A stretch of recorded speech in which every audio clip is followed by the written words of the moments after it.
Okay, good morning everyone. Good day. So today we're going to discuss the remaining renewable energy sources and technologies. So last time we have discussed the renewable energy sources such as the hydro and the solar. So today we're going to discuss the remaining renewable energy resources such as the wind, geothermal, and the biomass. So let's start with the wind. So wind energy. So we have different use of wind energy. So first, we have wind for grinding wheat, as you can see here in the first picture, and wind energy for western mill for water pumping, and then wind energy for solar chimney for cooling, and wind energy can be used for support kite transportation, kite technology. Okay. So these are the several uses of wind energy apart from wind energy to produce electricity. Now, if you happen to watch the movie from Netflix, The Boy Who Harnessed the Wind, the title was The Boy Who Harnessed the Wind. It's a story about a boy. So, kung may time kayo, panoorin niyo siya. Maganda siya. An award-winning movie also. It's a story of a boy who lived in Africa. He was a student. Okay? Alam naman natin na merong crisis sa Africa, di ba? So we have this crisis. Hindi lang nagkakakulangan sa tubig and they have this chaos in their community. So this boy wanted to study. Kaya lang yung family niya, yung father niya particularly, he wants that boy to just help them in planting I think that was corn. So help them plow the field for planting the corn. But the boy wanted to study. So with the help of his friends and the teacher, gumawa yung lalaki ng isang windmill yung estudyante. Gumawa siya ng windmill not to produce electricity but rather to pump water for the use to use for their planting kasi yun yung pangangailangan nila. So that is some wind energy different uses. So before we discuss the wind energy for energy production, let us watch this video first about wind energy. Wind power. Wind, although it might not need explaining, is moving air caused by differences in atmospheric pressure. Wind speeds vary based on geography, topography, and season. Because of this, like other renewables, there are some locations better suited for wind energy generation than others. In fact, there are optimal wind locations both onshore and offshore. Energy is derived from wind by converting the air's motion into mechanical energy. Traditionally, this energy was used for milling grain and pumping water, but today is most commonly used to create electricity. The mechanism used to convert air motion into electricity is referred to as a turbine. A turbine is a large structure with several spinning blades, usually 3. These blades are connected to an electromagnetic generator that generates electricity when the wind causes the blades to spin.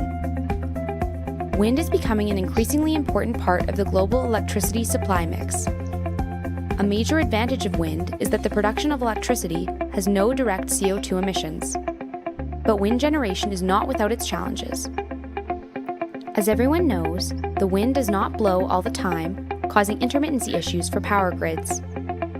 The price tag of wind power has traditionally been higher than conventional electricity generation sources, though the wind cost curve has declined significantly in recent years. NIMBY concerns such as land use, noise, and bird disruption have also been raised in certain areas. That's wind power. Alright, so that's wind power. So primarily, the principle behind wind power is simply the same with hydro energy source. So you see, sa hydro, we have this perpetual motion, the water. So the water turns the turbine, and the turbine drives the generator to produce electricity. Same dito sa wind. So we have this perpetual motion of the wind. So the wind turn the turbine, and the turbine as well drive the generator, thus producing electricity. So they are the same, but the medium of conversion from mechanical to electrical is different. So in hydro, it uses the mechanical energy of water to rotate the turbine. And in wind, we have the wind energy, the mechanical energy of the wind to turn the turbine, to drive the generator, and to produce electricity. So that's the wind energy. Wind. Okay, so here in the Philippines, we have also wind energy. We have here the Bangi Bay, which is located in Ilocos. It has 20 Vestas V-82 that can generate of approximately 1.63 megawatt wind turbines each. Okay, meaning all those 20 Vestas can generate for up to 33 megawatt. So that's since 2008. And imagine this is also very big and very enormous wind turbine. So it has an height of a 70 meter and the rotor length is approximately 41 meter. So actually, we also have here sa Pililla Rizal. So another wind turbine generation or electricity generation using wind energy is located in Pililla Rizal. I haven't included that yet here in my presentation, but you can search that on Google and try to search for Pililla Rizal wind energy electricity generation. Okay, so what is this Vestas? Actually, itong Vestas na to, this is just the turbine. Kumbaga, let me uh, change the pointer. So, ito mismo, this is the wind turbine. Okay. Actually, this is the wind turbine. Okay. So, itong build, this structure is called the wind turbine itself. So, merong company na gumagawa nito and it is called Vestas. Ibig sabihin lang nito, itong 20 Vestas na to, itong 20 yan, each wind turbine can generate for approximately 1.65 megawatt each. So in total of these 20 Vestas, it can approximately generate 33 megawatt. Okay, but the largest wind generator that Vestas built is, they call this the Vestas V164, which can generate of approximately 8 megawatt wind turbine each turbine.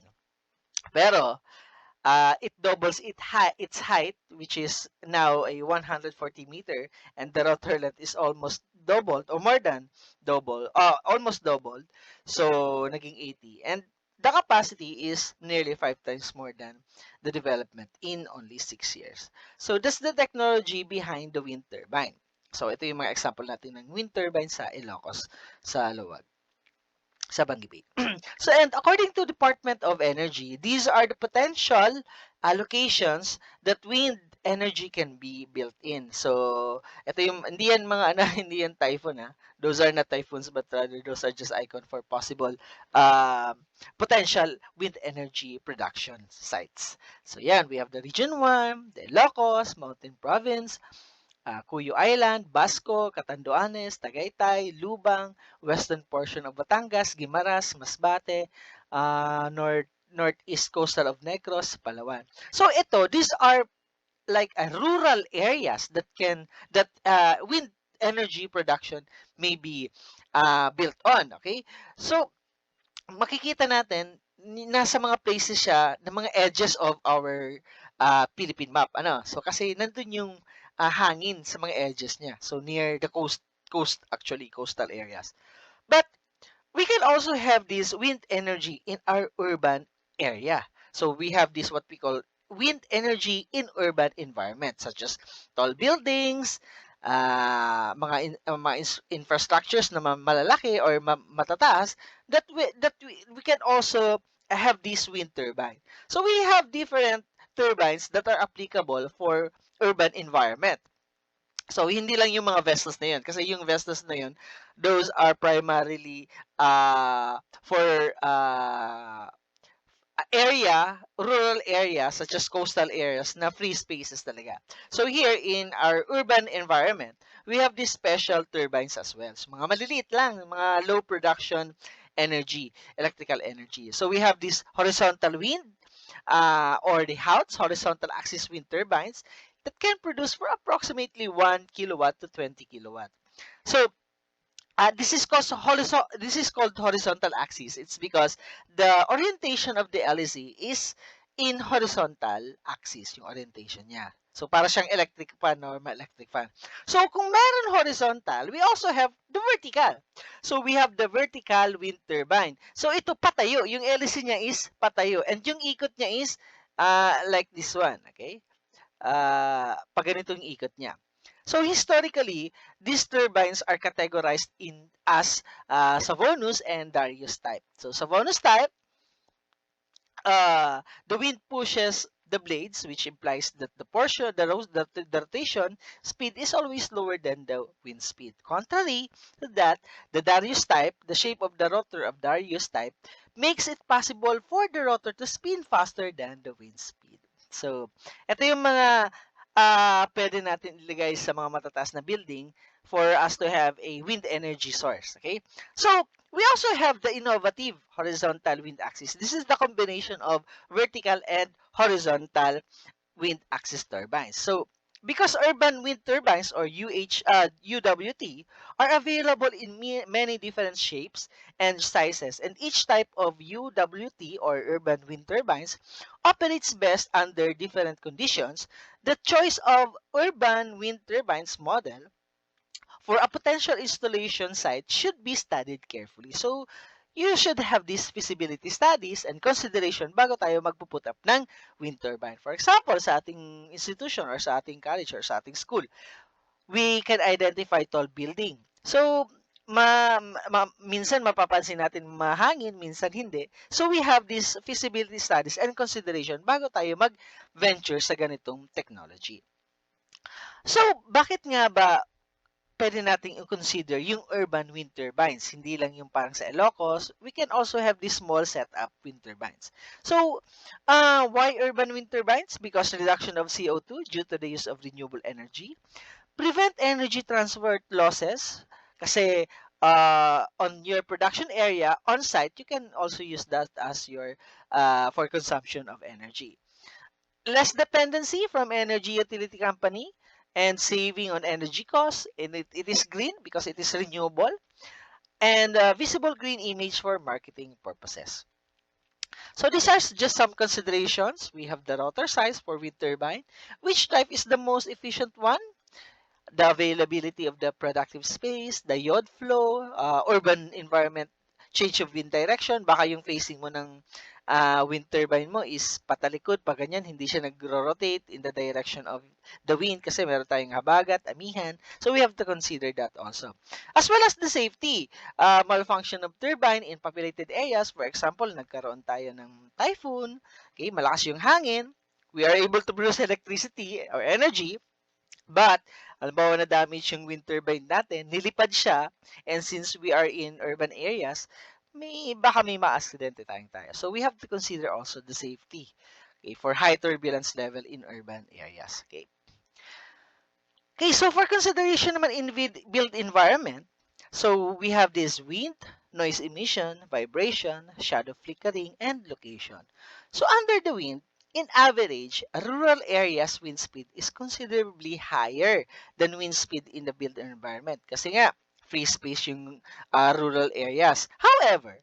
However, wind speed close to high buildings could astonishingly high also. So mapapansin natin sa mga high buildings, masarap nga magpahangin dyan, di ba? So free space siya, so yung hangin walang mga obstruction.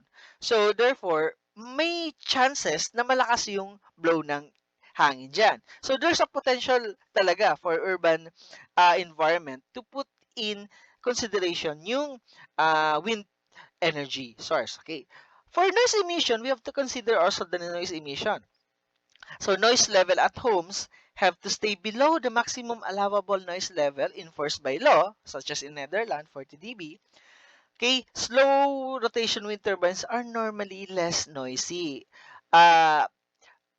Compared sa mas mabilis. Di ba mapapansin nyo kapag mabagal yung LC, mas maingay siya kumpara sa mas mabilis na LC. Mas fine yung pag-iikot niya, less noise siya. So, ito naman mga turbine na to, hindi siya ganoon kabilis na parang electric fan. So, expect na malakas yung noise niya. And vibrations. So, since it is mechanically operated, okay, so yung wind, the mechanical motion of wind or mechanical energy of wind turns the turbine and the turbine drives the generator. So expect vibrations. So rational frequencies could be a nuisance to building inhabitants. Pwedeng makalula or makasuka. So consider the shape of amount of rotors as well kasi that adds up to the vibrations. Shadow flickering naman, wind turbine blades are in the direct sun ray path or reflections of the sun rays should be avoided. Though, hindi siya ma-avoid kasi ganyan talaga. Imagine na lang, pag sinabi nating shadow flickering, yung mga ceiling fan natin or yung mga cliff fan natin, kung titingnan mo kapag nasa likod yung ilaw niya, it has a shadow. So kapag umikot na yung LC niya, minsan may mga tao na nakakahilo siya. So that's shadow flickering. Okay, so wind energy for urban environment. These are just another consideration. The location and adding other buildings in the surroundings have to be considered for. Hamba, yung isang building, mataas na yung building mo, nilagyan mo ng wind turbine, and then yung katabi mong or adjacent building is nagpa-renovate, mas tinaasan nila, so na-block na yung air passage mo or wind passage. So, hindi na gumagana yung wind turbine mo. And you have to consider also the change of wind velocity and direction throughout the year. So, that is for the wind energy. Now, let's talk about the geothermal energy generation. So, geothermal energy is a part of a renewable or is an example of renewable energy where a form of energy conversion in which heat energy from within Earth is captured and harnessed. Okay, so geothermal for electricity generation. The Philippines are the second biggest geothermal power generator worldwide, and around 10% of Philippine power mix is produced via or by geothermal electricity generation. And this is a picture of Tiwi, Albay, not Albay, not Albay, okay, with a 234 megawatt, and this is the second largest in the world. So, bakit kaya ang high feasible yung pag-put up ng geothermal sa Philippines? Bakit kaya? We have active volcanoes. Okay? We have hot springs that can produce steams. The main reason is we have active volcanoes and we have hot springs is because we are located in a Pacific Ring of Fire. Okay, so yan. Kaya malaki yung potential na pwede tayo mag-build up ng geothermal electricity or geothermal power plant. So how does geothermal power plant works? So this diagram or this picture is a simple diagram on how we generate electricity out from geothermal. So the same principle with hydro and wind, we utilize the perpetual motion. So here in geothermal, we do not use hydro, we do not use wind, but rather, we use the steam. Okay, so parang pag nagpakulo ka ng tubig sa takore, di ba? Sumisiwit yung takore. It's because the steam, pag nagkumulo na siya, nag-change of state siya, from liquid, naging gas siya, and it has a mechanical energy that can turn the turbine and drive the generator and thus produce electricity. So that's the basic concept or principle on how geothermal energy production is being produced. Okay. So, it's not a work in the park. Hindi siya parang as simple as that, madali lang. So there are always disadvantages. There are risks on this geothermal electricity generation.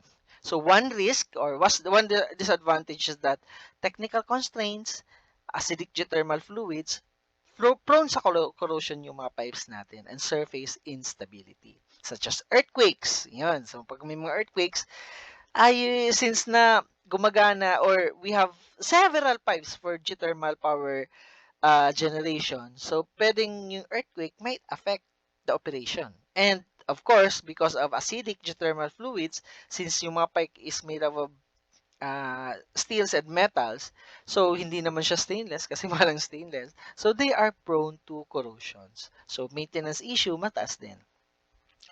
Environmental and social constraints are that several potential sites are located in protected areas and ancestral lands. That is according to DOE, or Department of Energy.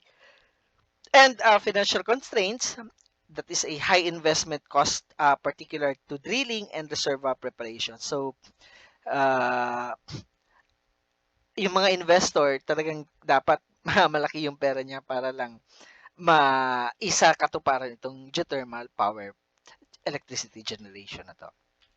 Okay.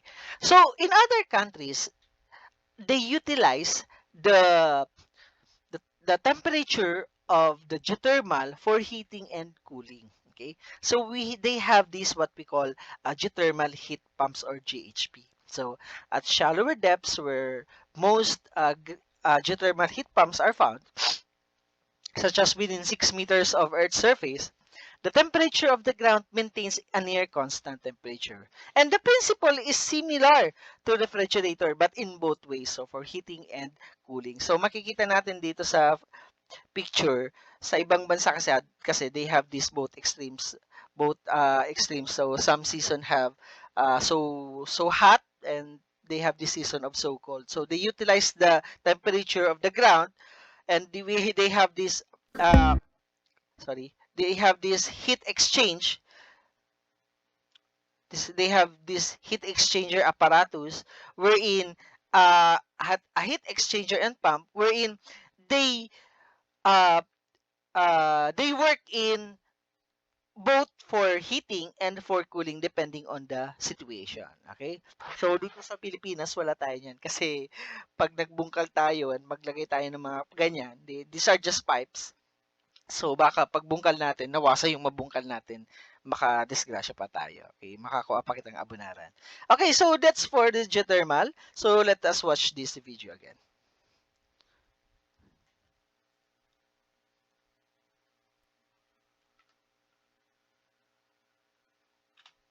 Sorry.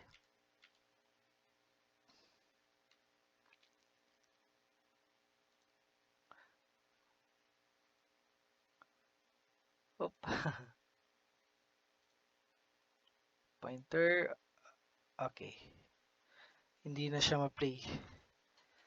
Paano ba to? Pointer. Arrow pointer. Okay. Geothermal.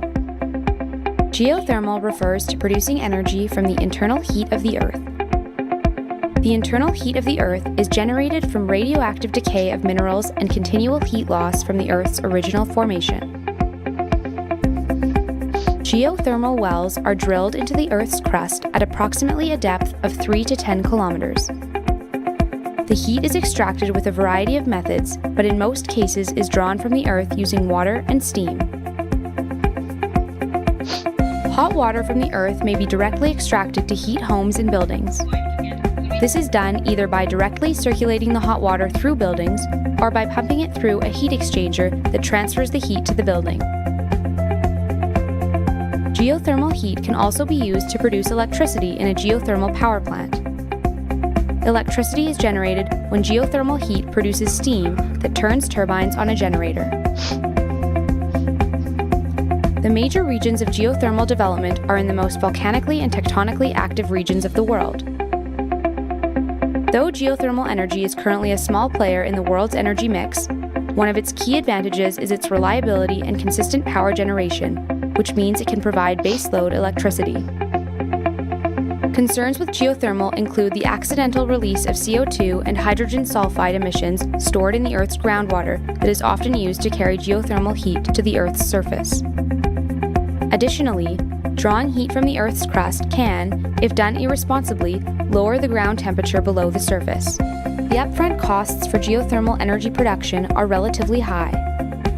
It is expensive to carry out the seismic sensing, test well drilling, confirmation testing, and other necessary preliminary investigations to ensure that your new geothermal plant will be capable of meeting desired production. That's geothermal. Okay, guys, so that's geothermals. Okay, so let's go on with our next topic. So our next topic is about biomass. So we have the third And last type of renewable energy and renewable energy technology, which is the biomass. So what is biomass? Actually, biomass is a type of renewable energy, and it is a regenerative energy. Like I've said before, so all regenerative energy are renewable energy, and not all renewable energy are regenerative energy. For example, the sun, or the solar, the hydro, and the wind, pag nawala yan, those forms of renewable energy does not regenerate. So, compared to biomass, these are more on plants and organic materials, okay? They do regenerate, okay? Unlike fossil fuel, which is not a renewable energy, it does not as well regenerate, okay? So, what is biomass? So, before we go on with our biomass, let's have information first. So this is an actual picture in Nepal, pictured by our resource person, from our international linkage, si Vana. He's a German. So when he was in Nepal, when he was assigned in Nepal, he pictured this house and this animal, the yak, yak, Y-A-K. So, sabi niya dito, let's have a quiz. So, ano ba yung mga utilization of biomass in Nepal in this particular picture? First is, yung hayop, yung yak, yung fur ng yak, okay, yung balat ng yak, pwedeng gamitin as for comfort or shelter sa body natin. Pag malamig, kasi sa Nepal, they have these extreme weathers or cold extreme, okay, sobrang lamig. So, yung yak, yung fur ng yak, pwedeng gamitin as sweater or shelter to warm our body. The second is, yung meat ng yak can be utilized for eating, a source of energy ng ating mga tao. Okay? And the third is, you know this one? Ito. Let's, pointer. So, ito.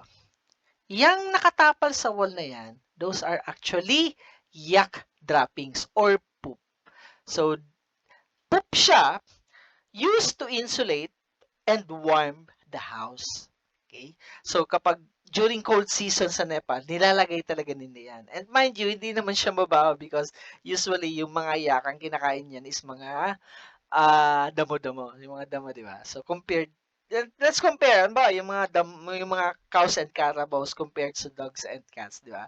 Mabaho yung mga poops ng cats and dogs. Hindi natin pwedeng itapal yun sa wall. Baka magbaho talaga yung ating bahay. But yung yak, hindi siya ganun kabaho. Okay, so that's the good thing about yak. So these are the biomass utilizations in Nepal. So aside from meat and the fur, they also utilize the poops of the yak. Okay. So before anything else, let us watch this video of biomass. Biomass. Biomass energy, or bioenergy, refers to energy produced from organic matter. Biomass is primarily found in the form of living or recently living plants, as well as waste. The term feedstock is used to refer to whatever type of organic material will be used to produce energy. Different feedstocks will have different physical compositions, but generally all feedstocks include varying amounts of carbon, water, and organic volatiles. For energy production, a feedstock must be converted using one of many processes. Some common biomass conversion processes include combustion, the process where feedstock is burned in the presence of air to release heat, what happens when you start a small campfire with wood. Combustion can be used to heat steam for electricity generation as well. Gasification, the process of using heat, pressure, and partial combustion to convert feedstock into a combustible gas mixture called syngas. The syngas can then be used in place of natural gas for heating, electricity, and other uses. Pyrolysis, the process of heating feedstock at high temperatures in the absence of oxygen. Since no oxygen is present, the organic material does not combust. Instead, the chemical compounds decompose into three forms: a liquid called bio-oil, a solid called biochar, and a syngas, which we talked about earlier.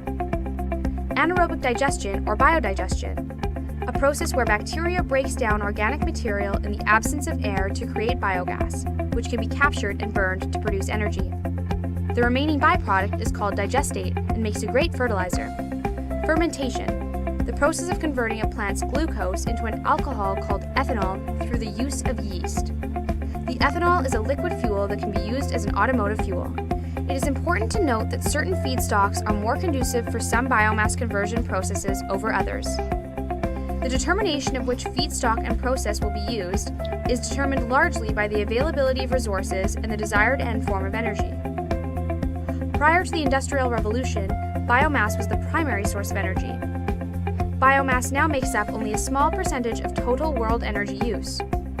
However, for approximately 2.5 billion people, it remains the primary source of energy for cooking and heating. The use of biomass is highly contextual to the region in which it is used. Availability of resources, availability of technology, and economic viability are all drivers of biomass use. The environmental benefits and costs are highly contextual depending on the technology and feedstocks used. While some biomass processes, such as waste-to-energy, are touted for their lower carbon dioxide emissions, some processes, such as combustion, release carbon dioxide and particulate matter that are a significant concern for human health. The world's most energy-poor peoples and regions still rely on biomass for the majority of their energy needs. The lack of appropriate ventilation mechanisms for burning biomass is a major health concern and contributes to short life expectancies in much of the developing world. Concerns associated with biomass also go beyond human health. Depending upon the source of biomass used, deforestation, cropland degradation, and land use alteration can all be relevant issues associated with biomass. That's biomass. Okay, so that's biomass. So we have several processes of biomass. Ano? You can see that on the video. You have the pyrolysis, you have the gasification, you have the combustion, co-firing. To sum up the processes or to sum up the biomass, I have here the biomass diagram. By the way, by definition of DOE, biomass resource or resources refer to the natural or processed plants and plant material such as trees, crop residues, wood, and bark residues, as well as animal manure or any organic or biodegradable matter that can be used in bioconversion process. So to sum up those processes, so we have this biomass on top. We have processes of biomass. We have the biological and or chemical conversion, we have the gasification, and we have the combustion or direct firing. So under biological and chemical conversion, nandito yung pre-treatment, nandito yung fermentation, yung sinabi kanina, and pyrolysis, yan, nandito yan. Okay, so yung product ng chemical and biological conversion, we have this biodiesel, bioethanol, and we have this methane. So we have a video, of course, also about biodiesel, bioethanol, and methane. But to give you an idea, bioethanol, okay, so biodiesel, kung ano ba yung biodiesel, bioethanol, and methane, biodiesel is oil from fats or vegetables, okay? So oil from fats or vegetable. So process of transferification where whereby glycerin, yung sweet part ng ng vegetable is separated from fat or vegetable oil.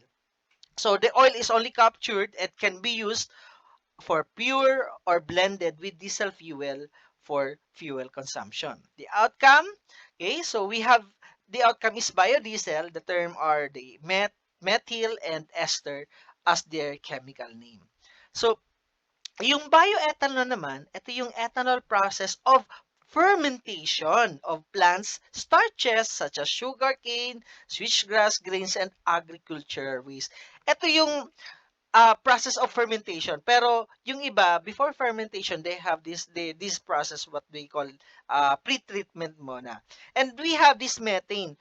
Methane is fermentation of organic matter under anaerobic condition. So, what is anaerobic condition? That is the absence of gas.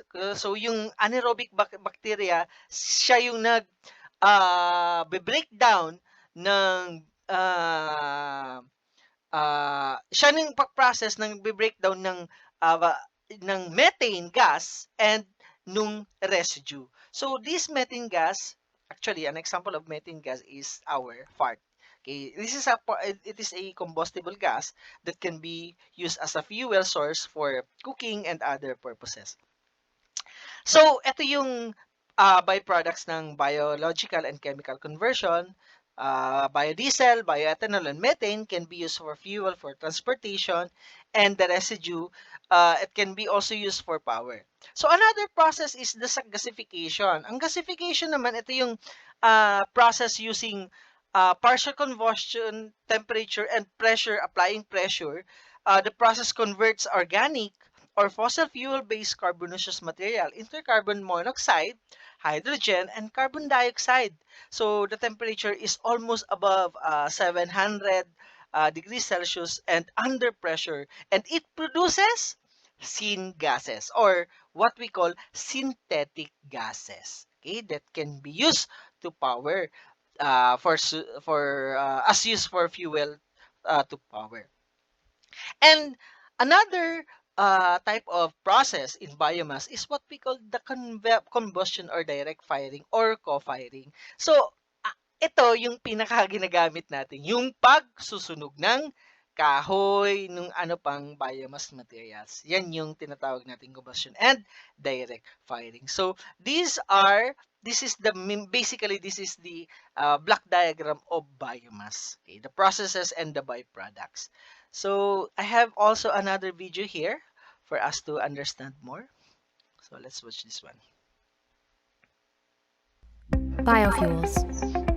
Biofuels are combustible fuels created from biomass. The term biofuel is usually used to describe liquid fuels such as ethanol and biodiesel that are used as replacements for transportation fuels like gasoline, diesel, and jet fuel.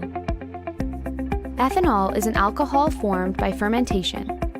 It is used as a replacement for or additive to gasoline. Biodiesel is an oil produced by extracting naturally occurring oils from plants and seeds. Biodiesel can be combusted in diesel engines or blended with diesel fuel. Biofuels are grouped in 3 categories based on the type of feedstock used to produce them. First-generation biofuels are produced from food crops. For ethanol, feedstocks include sugarcane, corn, maize, and others. For biodiesel, feedstocks are naturally occurring vegetable oils such as soybean and canola. Second-generation biofuels are produced from cellulosic material such as wood, grasses, and inedible parts of plants. This material is more difficult to break down through fermentation and therefore requires pre-treatment before it can be processed. Third-generation biofuels are produced using the lipid production from algae. In addition, the term advanced biofuels is used to describe the relatively new technological field of biofuel production that uses waste such as garbage, animal fats, and spent cooking oil to produce liquid fuels. Biofuels are currently the only viable replacement to petroleum transportation fuels because they can be used in existing combustion engines. This is an increasingly important advantage with growing concern about the environmental impacts of fossil fuels around the globe. Biofuels can also help provide energy security in regions that do not have hydrocarbon resources but do have suitable agricultural conditions. While there is some dispute over just how renewable biofuels are, it is generally accepted that the crops used to produce them can be replenished much faster than fossil fuels, which take millions of years to form. Concerns about biofuels are usually centered around the fact that they are an agricultural product.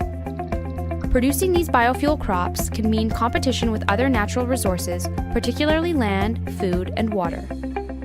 First-generation biofuels use only edible crops, which has led to biofuel crops displacing food sources in certain regions and subsequent spikes in food prices. In many regions of the world, subsidies are provided for these crops, which only amplifies these issues. In addition, increased agriculture of any form comes with concerns of deforestation and biodiversity loss, as well as water and fertilizer use, which have environmental and climate impacts all to their own. That's biofuels. Okay, so that's biofuel. So yun yung discussion, more in-depth discussion about biofuel. Okay, so sa bioenergy, we have this biological and chemical conversion. Discuss ko na itong biodiesel. So biodiesel is a form from fats and vegetable process of transferification. Okay, so yan yung biodiesel. And we also have the bioethanol, process of fermentation. So from cellulose biomass, which is discussed earlier. So we have these processes. Ito yung main process niya, yung fermentation. The product is biofuel. So itong process na to, this is what we call the pre-treatment process. Okay? And we have the methane. Ito yung mga garbage collection natin, yung mga organic material na nako-collect natin out from garbages and manure of animal. So pag na process in biomass storage, so methane is produced, which is a combustible material, can be used for fueling, not only for natural gas ang byproduct niya. So yun yung mga biogas na sinasabi natin, di ba? Sa mga septic tank ng baboy, yung may mga baboyan, ginagawa nilang source for as fuel for their cooking or gas stove yung sa kanilang ginagawa sa biogas ng using the septic tank of pigs. Okay, so yung gasification naman, we have this drying, yung pyrolysis, the combustion, and reduction. So for biofuel, how green are biofuel? So we have to balance the biomass and the biofuel versus the fossil fuel. So in terms of EROI, the energy return of investment, kumbaga, pag nag-generate ka or pag nag-produce ka ng fuel out of biomass, ano ba yung mga ginamit mong fuel also to produce those fuel? Ano ba? Gumamit ka ng unleaded gasoline, 1 liter of unleaded gasoline, tapos nakapag-produce ka lang ng 500 ml of biofuel, so parang hindi balance yung energy return of investment. Dapat, yung, yung input mo na ginamit is mas maliit kumpara sa output or malaki yung output mo kumpara sa input. If you are going to produce a biofuel using a 1 liter of unleaded gas from fossil fuel, you should able to produce more than 1 liter of fossil fuel. A life cycle assessment naman, we know that fossil fuel takes millions of years to be to develop into fossil fuel, wherein in biomass, it's a regenerative energy. So cycle din siya ng pagtatanim. CO2 emission, mas grabe yung CO2 emission ng fossil fuel kasi by burning compared sa CO2 emission ng biomass, wherein we are planting, we are contributing to more produced oxygen. And embodied energy, of course, medyo mas mataas yung embodied energy ng fossil fuel. So we have to consider also our location for food production or energy production. And the eco-social impact of mining and energy crop production, which is far most better than compared to the other one. Okay? And that's all for today for our discussion of the remaining renewable energy resources. I hope you learned something, and God bless and good day, everyone. Thank you for listening.